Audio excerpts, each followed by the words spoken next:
halkan aan joogaa waa Baran magaalada madaxda labaad oo Puntland waaye anugu waxaan garaad Cabdulaahi Cali Ciid waan doonayaa ugu horeyn inaan hambaliyeeyo madaxweynaha Jubbaland Axmed Madoobe aanaysta kama xanaaqo oo ku caanamaaday wale Axmedow doorashada lagu doortay waa hambaliyeynaya waana soo dhaweynaya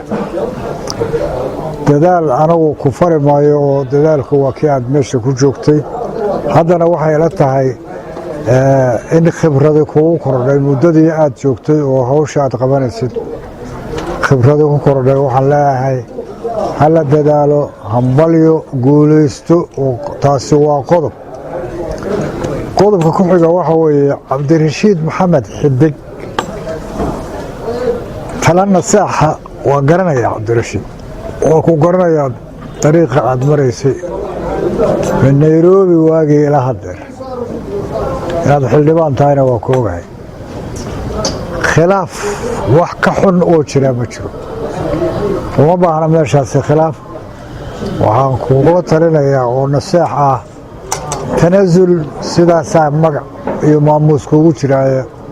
oo arladii aad ka timi ku noqo intaa un weeye intaan saaka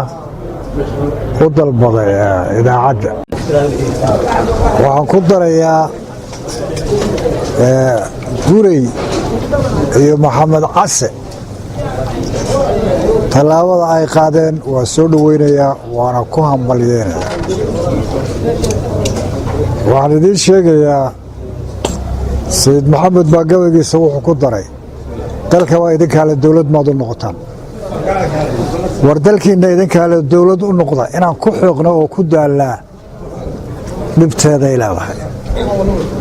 wixii baahiduunu tahay oo taageero ah aniga iyo ragga aanu isku fikradda nahay waa taageeraynaa waxna ka kaydsan mayno weeye waana idin hambalyeynayaa soo dhowaada waa mahadsantihiin khayr allah idin siiyo baan leeyahay asalaamu calaykum